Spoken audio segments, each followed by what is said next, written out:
So at the end of Season 13, I had one of my fastest climbs to 1000 LP Challenger. And I believe the reason for this is because I placed a huge emphasis on refining my fundamentals. In this video, we're going to be covering the main fundamental concepts that Challenger and Pro players have used for years, as well as the correct SoloQ mentality that you can apply to climb in Season 14. At the end of this video, I'm going to be reviewing one of my own Season 14 games, taking you through my thought process and showing you how you can apply these fundamentals in a real setting.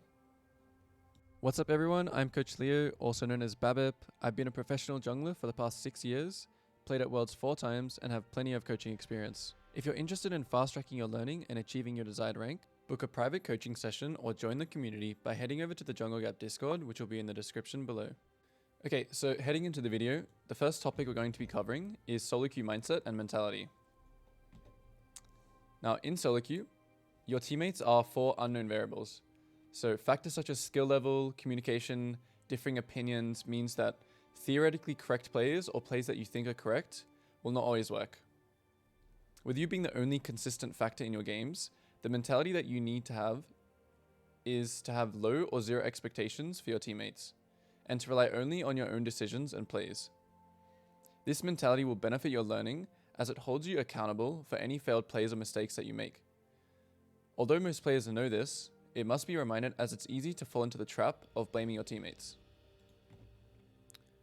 Now, these unknown variables called your teammates are things that you cannot control. Therefore, you need to try your best to avoid any sort of emotional investment in your games and adopt a stoic mindset. Effectively, caring less will result in performing better. Although pings are your best form of communication with your team, if you are someone who is affected by your teammates, you need to simply disable chat and pings. LCK player Canyon is a great example of someone who, when I watch play, shows little to no emotion, and I believe this is one of the reasons he's dominated the SoloQ ladders for so many years. The same mentality of reducing variance is also applied when making gameplay decisions, such as when to gank, take objectives, invade, etc. The only plays that you should be going for are high percentile plays, meaning if you were to make the same play over 100 games, you would win out more than you would not. This will ensure there is consistency to your gameplay, resulting in you winning more games and climbing. This is something that you hear dominant EUS jungler Agurin often speak about. A small percentile of your games will be unavoidable losses, meaning AFK teammates or your entire team is just running it down and they're 0 and 50. However, it's important to understand that the percentage of these games that are unwinnable is very low, especially at the lower ranks. Do not mistake this concept as an excuse for every time that you lose. Be truthful with yourself and ask, would Canyon, Kanavi, or Agurin have won this game? If the answer is yes, there is always something to learn. What is the best playstyle? Is it proactive jungling, reactive? The answer to this question is that there is no such thing as a playstyle. The way you should view the game is that there are correct plays and incorrect plays. A champion's identity can be looked at something like a playstyle, where a correct play for one champion may not be correct for another. For example, invading and harassing the enemy jungler constantly may be the correct play for a champion like Nidalee, whereas incorrect for a champion like Brand. Now, this is due to the contrast in these champions' kits. Nidalee's strengths being high mobility, range, and sustain, whereas Brand, while lacking mobility, clears camps and neutral objectives extremely quickly, making his strength to cycle camps and scale. This point will be elaborated upon further in the video with the topic of win conditions. The next concept we're going to be talking about is champion mastery and meta. So, champion mastery is essentially the extent at which you understand your champion's capabilities and is one of the most influential factors in what rank you'll be and how high you'll climb. A high champion mastery means having a comprehensive understanding of your champion's mechanical limitations, matchup knowledge, and win conditions. The level of your champion mastery is dependent on how much time you put into any given champion. Therefore, it is important to dedicate yourself to a few champions or small champion pool that you can play repetitively. One of the most important things in League of Legends, especially for improvement, is having fun. So, creating a small pool of champions you enjoy is the most effective way in succeeding in SoloQ, especially for low ranks. However, as you reach higher ranks, it's important to keep informed of what is strong in the meta and any new OP picks on the latest patch. One tricks are a good example of why champion mastery is valuable, as they usually have very little game knowledge and fundamentals. however are able to inflate their rank due to their high champion mastery. The best ways to increase your champion mastery is watching Challenger 1 tricks, implementing the gameplay into your own, and playing that champion repetitively. Champion select, runes, builds, and draft. So, champion select is often overlooked, however it is important you understand that the game begins here, not after load screen. Paying attention during champ select and picking the highest impact jungler for that specific draft can be the difference between winning and losing. No, this does not mean having 10 different champions for every scenario. However, having a few picks for different situations is crucial to playing champion select correctly. For example, if your team already has an AP mid and top, picking an AP jungler will significantly reduce your chances of winning, as the enemy team can easily itemize against one damage type. By now, with websites and apps such as ProBuilds, Blitz, and U.GG, it's more common than not that players actually pick passable or even best in slot room pages for champions. However, I do recommend keeping up to date on what's best, and I personally copy and trial runes just by looking at the top SoloQ players on the Korean ladder. Champion select is also when you should start thinking about builds and itemization. Questions such as which defensive items will I need? Do I need armor pen for the tanks? If you're solo EP, think about magic pen build. This may change with S14 item changes, however the thought process is still the same. Moving on to the first in-game fundamental, we have win conditions. Win conditions are probably the most important fundamental and are essentially the means of which your team will win the game. Win conditions apply to all roles, however are especially important for jungle as you have the most influence to set up the game in the first 14 minutes. When identifying win conditions, it's important to have a holistic approach, meaning looking at the game as a big picture rather than only things that affect yourself. By doing this, it allows you to envision what your team winning will look like, whether that is to wait for certain power spikes, play proactively, stack dragons, etc. The main win conditions to play for as a jungler are allocating golden XP to your carries and taking objectives such as Dragon and Riftchild. For example, this means if you're playing a resource dependent jungler like Graves, you need to allocate golden XP to yourself and not care about your lanes, as you are the win condition. Alternatively, if you're playing a low resource utility champion like Rel or Poppy, you are playing to allocate golden XP into your carries. Essentially what this means is where and how you're going to use your tempo, which is another fundamental we'll cover later in the video. As well as knowing your team's win condition, you also have individual win conditions you must consider, depending on the strengths and identity of your champion. For example, if you're playing a fast clearing jungler like Karthus or Brand, your win condition is to farm and mount a substantial CS lead and scale. Whereas if you're playing a champion like Rek'Sai, your win condition is to use your creative gank path and early game strength to snowball. In League of Legends, there are champions who counter other champions. Analyzing which champions will have the most impact on the game versus the enemy's draft is how you start to formulate your win condition. During champion select and load screen, start creating a plan around the decisions and pathing that you will take in alignment with your win condition. Now, with all that being said, it's important to understand that due to the chaotic environment of SoloQ, sometimes you will be unable to play toward the plan you've created or your win conditions. Being able to adapt and seize opportunities when they present themselves is what sets apart the highest level players. Improving on understanding and identifying win conditions is just something that takes time and experience. However, ways to speed up that process are coaching or by watching VODs from challenger junglers and asking yourself, why is he making these decisions and what win condition is he playing towards?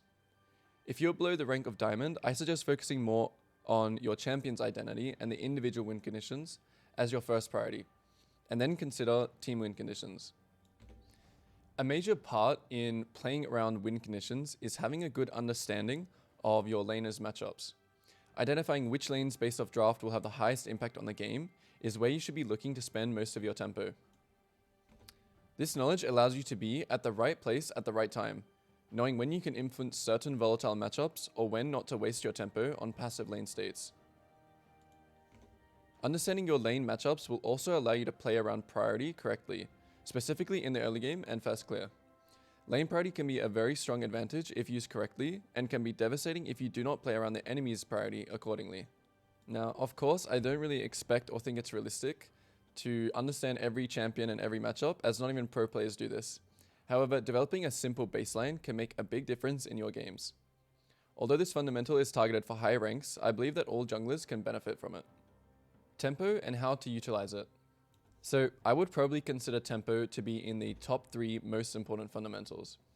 And it's basically a term used to represent time, which is found and applied in all aspects of the game. Tempo commonly dictates how fast you are on the map, specifically compared to the enemy, and who will have the first move, whether that is ganking, counter jungling, or playing for objectives. The benefit of being up tempo on the enemy allows you to set the pace of the game, and you are always the one that makes plays. Meanwhile, the enemy who has bad tempo is constantly stuck reacting to you. Anything that wastes time or creates bad tempo can have a butterfly effect, meaning you would miss the next play that you would normally be on time for. Tempo also plays a huge role around Dragons, Rift, and Baron, as it dictates which team has the first setup. This means you have vision control and are able to create picks or engage when the enemy face checks. Recalling and being ready to fight at an objective 20 to 30 seconds before it spawns will result in you punishing the enemies who do not value tempo. In SoloQ, this can be challenging as your teammates will probably not share the same value in tempo. However, you can spam ping objectives 1 to 1.5 minutes before the objective spawns and just hope for the best. There are some cases where you should not value tempo and instead value being greedy, especially if you're playing a carry. This usually happens in a passive game state in the mid game where no objectives are spawning and you have a lot of spare time to farm for item power spikes. As for the early game, there are also cases where losing your tempo can have a bigger gain than if you were to have it. For example, if I'm playing Graves, I just killed the enemy top laner and can potentially take 5 plates, but I'll lose all my tempo and not be able to contest the dragon that's spawning in 30 seconds. This is obviously worth being greedy for, as the gold and XP far outweighs the value of the dragon. The next fundamental is efficient jungle clearing. As we just went over how important tempo is, it should be clear that saving time is very important in League of Legends. Clearing your camps efficiently is generally champion specific, though knowing how camp patience works is a skill you should learn by practicing and understanding yourself. Like many other fundamentals, to improve at this you need to do your own work and research. Watch challenger level junglers on specific champions you want to learn how to clear with, copy, imitate, and repeat in practice tool. Now the main way I practice jungle clears is literally just by typing in on YouTube, fastest Diana clear, and then I open practice tool and I practice. Additionally, there are many resources that you can use to help with this in the Jungle Gap Discord. The next fundamental we're going to be talking about is analyzing wave states and what to do with them. As a jungler, and without going into too much detail, there are only 3 main type of wave states that we care about. The first one being a building or bouncing wave, and this happens after the enemy minion wave is crashed into your tower, giving your wave the ability to build up and become a stacked wave, meaning multiple minion waves. Now this stacked wave can then be used to either dive the enemy laner, resulting in a massive loss of gold and XP for them, or to be used as priority to take objectives or invade. Something else to note is that the enemy can also use their own stacked waves, so noticing them building early and being ready to cover for any potential dives is very important. The next wave is a frozen wave, and this happens after a building wave cannot crash due to the minions being thinned or pooled by the laner, causing there to be more enemy minions than allied. Therefore, the wave stays perpetually in the same position until either the enemy pushes or your ally minion count outnumbers the enemies. If your laner has a freeze, you can either gank because the enemy's laner will be extended far up in the lane, or you can use your tempo elsewhere as the enemy jungle uses his tempo to help his laner push to unfreeze the lane. The better option is to let the enemy jungler waste tempo, as fighting 2v2 is low percentile, usually in a big minion wave. And lastly, there are some wave stage which you cannot use due to the enemy having strong wave clear champions like Ziggs. In these circumstances, ganking when the wave state is neutral or in the middle of the lane is the best thing that you can do. The next topic, map awareness and opportunity assessment. Map awareness and opportunity assessment are basically skills that assist in your ability to make decisions quickly based on what is happening on the map. So having good map awareness complements the other fundamentals such as wind conditions, tempo, and wave states, allowing you to turn that information into a plan. Opportunity assessment is basically considering the variables before going for a play and calculating if it's high or low percentage. For example, before looking for a gank, consider where or if he has a ward, what summoner spells does he have, do we have enough damage, does my laner have CC or setup, does this kill mean anything, and what will I lose for this gank? Camera control is a skill that needs to be practiced in order to have a high level of map awareness. Being able to pan between lanes whilst maintaining control and clearing effectively is what you should aim to achieve. Although it may feel uncomfortable at first, with enough repetition it will feel natural over time. I suggest using F keys, however every individual is different, so just focus on whatever works for you. Moving on to the next topic, we're going to be talking about the jungle matchup, tracking, counter jungling, and when to match or trade. As far as the jungle matchup goes, this will be most relevant in the early game, where the main things to consider are clear speeds, level and item spikes, and each individual win condition. For example, if I were playing Lee Sin vs Karthus, I understand his win condition is to full clear and cycle camps, whereas my win condition is to skirmish and snowball early. I know that I'm stronger level 3, so my plan will be to ward one of his buffs to see where he starts and surprise him on the opposite side. Tracking the enemy jungler is a fundamental that eventually you should aim for it to become second nature, and as said in my previous example, the first step is to place a ward on either the enemy buff or raptor ramp. Doing this will give us a general idea of the enemy jungler's clear and allow us to predict or be a step ahead when creating a plan. This is also a reason why showing on vision or failing a gank can be so devastating, as not only did you just waste your tempo, but you also gave the enemy jungle 100% information on your CS, what camps you cleared, and where you will most likely go next. So to quickly go over a first clear checklist or things to consider when planning your first clear, where is the enemy jungle starting? What are the win conditions of the game? Meaning who to give resources to. What is the jungle matchup? Meaning what can I do and what can the enemy do? And lane matchups, meaning skirmish power, summoner spells, and who wins 2v2 or 3v3. Heading into the last topic for this part of the video, we're going to be quickly touching on micro, ganking, skirmishing, and team fighting. The main factors to consider when ganking and skirmishing are enemy vision, summoner spells, enemy jungle location, escape tools, and level and item power spikes. So if these factors are met and you believe you have kill potential or win 2v2 or 3v3, start to play out in your head what conditions are required to execute the gank or skirmish successfully. For example, I need to hit X ability while dodging the enemy's Y ability, or I need the enemy to come into this range to have enough damage for lethal. So in League of Legends, you have utility CC champions and you have damage dealing champions. And usually the utility champions have guaranteed CC, so it is their job to set up for the damage dealers. And as a damage dealer, it is your job to wait until a target is CC'd so you can guarantee hitting your skill shots. Now this is a common mistake that I see in lower ranks, but also even happens in my challenger games, and it is crucial to understand to improve at ganking and skirmishing. And lastly, we have team fighting. So team fighting is much the same as skirmishing, however now you need to think about how your team comp functions, as well as the enemies. So most of the time each team will play around who is the strongest and play to that champion's team fight condition, and it is everyone's job to understand their role in that. For example, if we are playing Jarvan and we have a very strong Jinx, we're not backlane diving with our ult. Instead, our job is to provide CC and peel the Jinx playing front to back, allowing the team fight play out where the enemy frontline dies quicker than our frontline. Okay, so now we're going to be moving to the second part of this video, which is the review of one of my own Season 14 games. I'm going to try and take you through my thought process and show you where these fundamentals can be found and applied. So taking a look at the draft, I'm not sure what pick order I was, but it seems like I was maybe later on in the pick order because my champion is quite good versus all the enemy champions.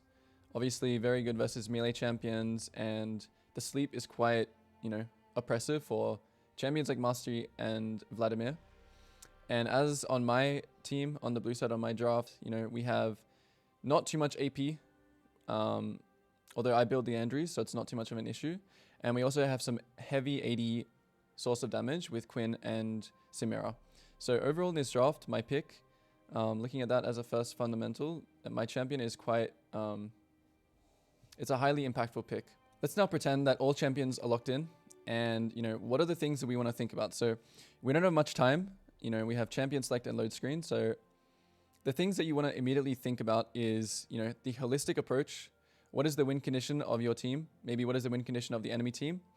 And which champions on your team are going to be important to have gold and XP, right?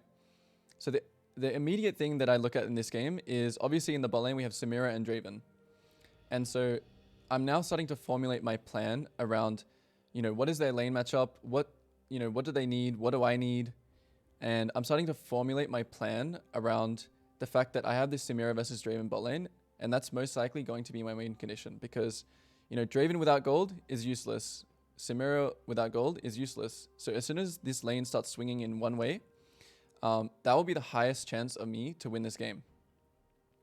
Now, obviously, there are other lanes in this game, like Quinn versus Olaf, and something to consider when you see that top laners do not have TP is that one gank can really swing the matchup of this top lane. So, you know, that is something to consider, but obviously the highest value thing in this game is the Samira versus Draven.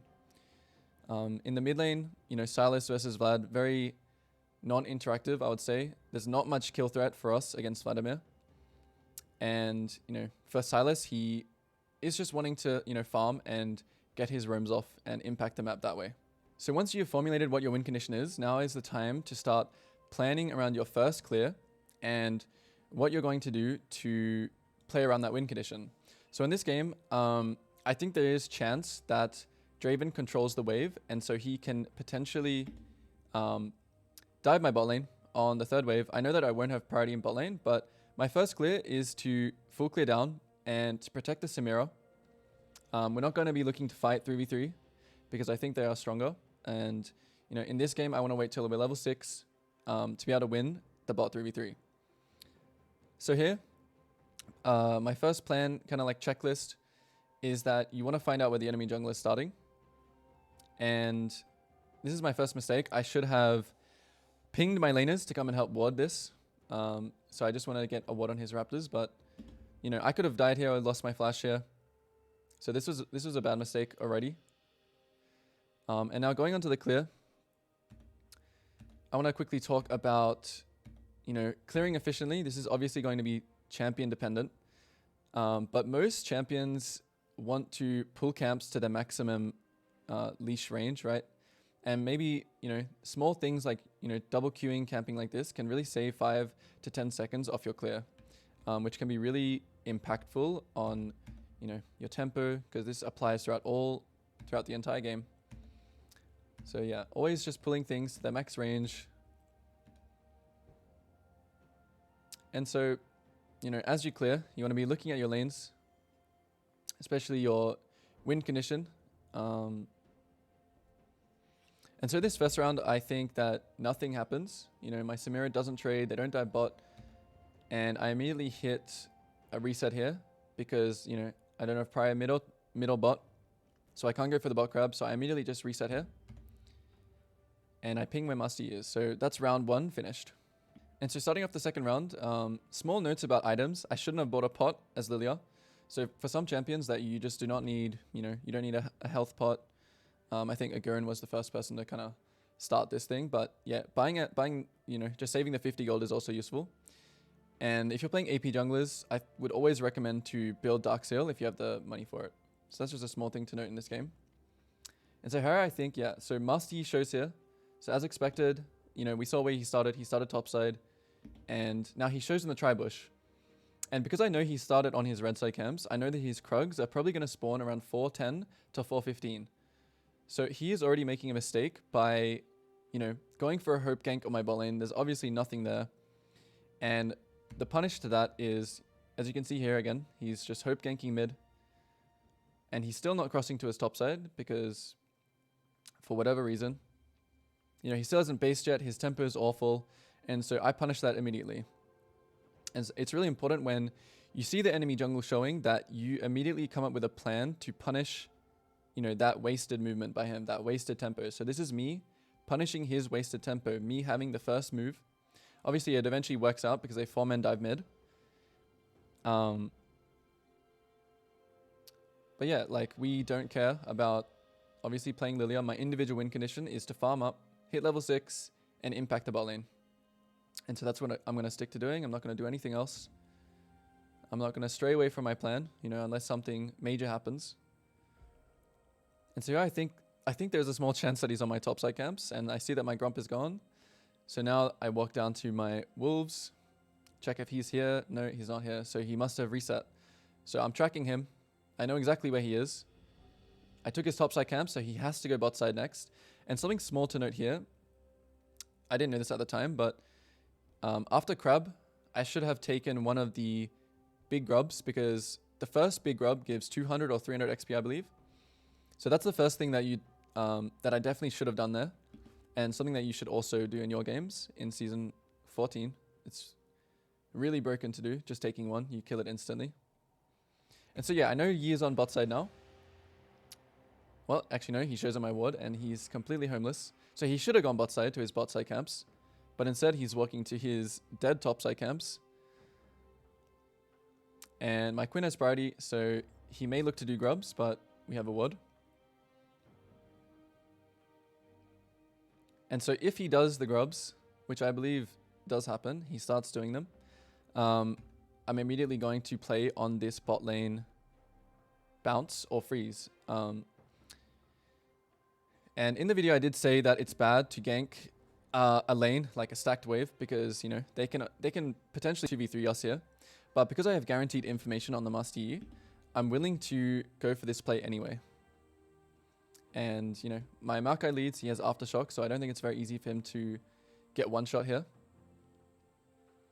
And so we want to look at the Draven. He flashes, immediately take the flash. Don't flash after him, because as you'll see later on in the review, or just your thought process should be, okay, we have Draven flash now. I'm hitting 6, so in the next round, after I full clear down, you know, the game is kind of over for bot lane, right? If I just full clear down here, I stick to my plan, and I flash on this Draven, you know, that will increase the chances of me winning the game by a lot, right? So coming out of base, new objectives are spawning. The second thing of the grubs are spawning. And so what I've realized in season 14 is that 4 grubs is not good. You know, if you take 4 grubs, it's kind of like a time waste unless you're just taking the first grub, right? So 4 grubs is kind of useless in my opinion. 5 grubs is pretty good. So once you get to the 5 mark, it starts becoming impactful, and then 6 grubs is very good. So he took 3 grubs, so I want to at least deny 2 grubs.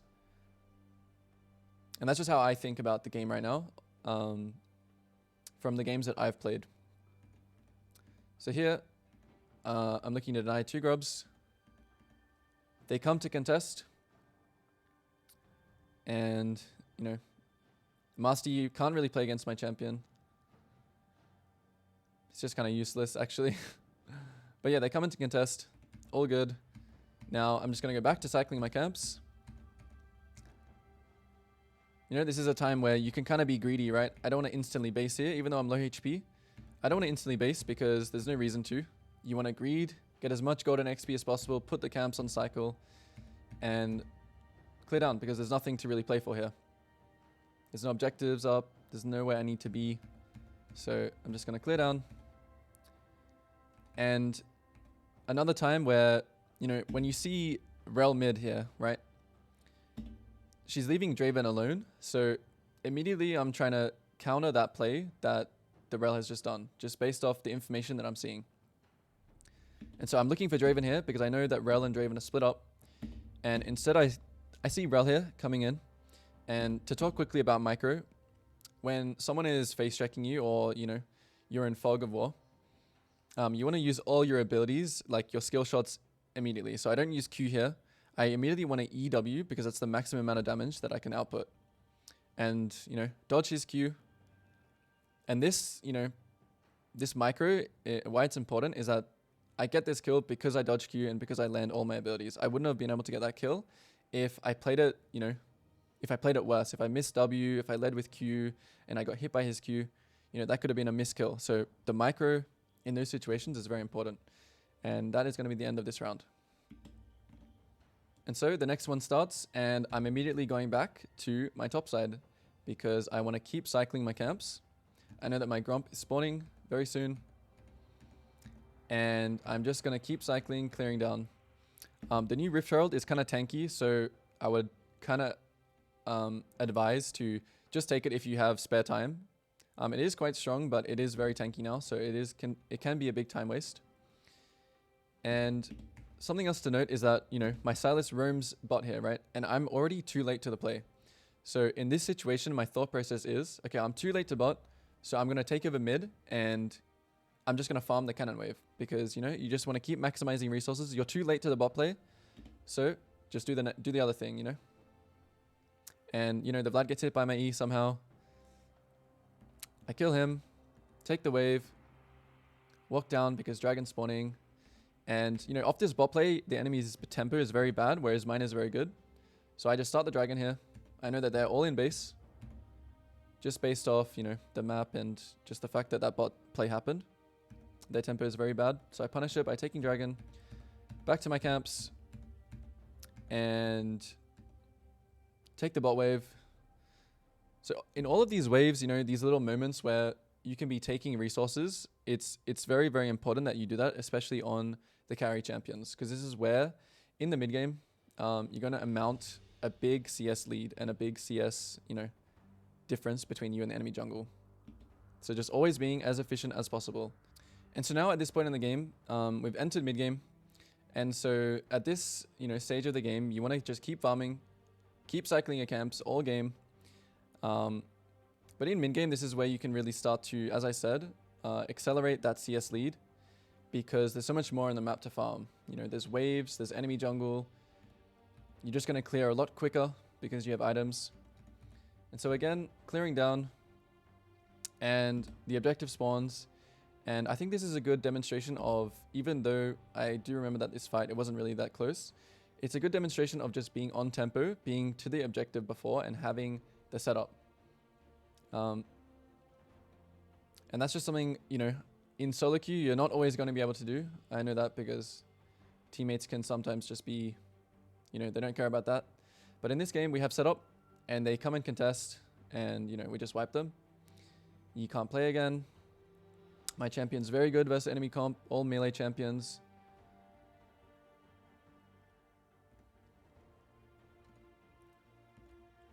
And so now this is a good time, after you kill the enemies, obviously they're put on timer, and this is a good time to use Rift Herald.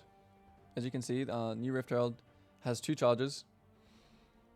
And because no objectives are spawning, this is a good time in the game to be greedy. So farming up, you know, trying to play for 2 towers, we end up not getting it, but it's a good example of when you can be greedy. I think here I end up basing because I want to be in sync with my teammates, and I have a item in base. And so I base, and the next round starts. I'm farming, still in the mid game, farming as much as I can. I remember this. This is a huge blunder that I made in the game. Even just looking for this Olaf instead of just keeping on my camps, resulted in us not having control of the bot side of the map. So if I had just cleared all my camps here, we would have had control over the mid wave. We would be fighting on the mid wave right now. And this Yi wouldn't be able to just farm this bot wave, right? So this was a major blunder that I made in this game, in the mid game. Which is, you know, just looking for kills that don't mean anything.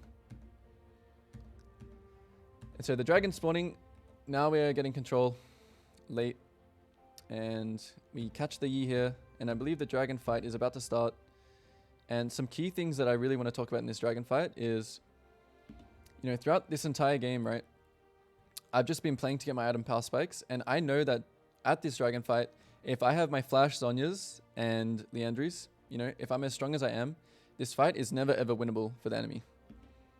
And so that's kind of what, you know, playing this high percentile playstyle can really lead to, and, you know, result in more wins. And so just looking at, you know, the map, I'm just kiting their initial engage, you know, playing slow, keeping my stacks up. And then as soon as I see this Maokai ulti land, you know, I wait for it to land. I haven't used any of my abilities yet. And I throw my E here, you know, waiting for my utility champion to hit his ability first. And now, you know, as the fight plays out, it's just one because, you know, Draven immediately dies. And so, you know, the rest of this game is more of the same. But something that I really want to point out is that, how I played this game, it was not very hard, right? And the fundamentals and concepts that we covered in this video are not very difficult things to understand. However, the hard part comes when you want these fundamentals to be, ideally you want these fundamentals to come second nature to you. So something that you don't really have to think about. So you can use your brain power to think about the other things in the game. And so if there's something that you can really take from this game is that, repeating these fundamentals, when you come into a game thinking about your individual win conditions, your team's win conditions, how the team comes want to play out, these kinds of questions are really going to lead to you being more consistent, becoming a better player, and ultimately just winning more games. I know we didn't cover every single fundamental and concept that I had in the video for this game, but I hope that you're able to take something from this video and from this review, and I hope that you can apply it into your own games. Thank you all for watching. I know that this is more of an introductory to some of these topics and concepts. However, as the first video, I wanted to, have a strong foundation to build upon. Leave a comment down below if you have any feedback for this video or any concepts or topics that you'd like me to cover in future videos.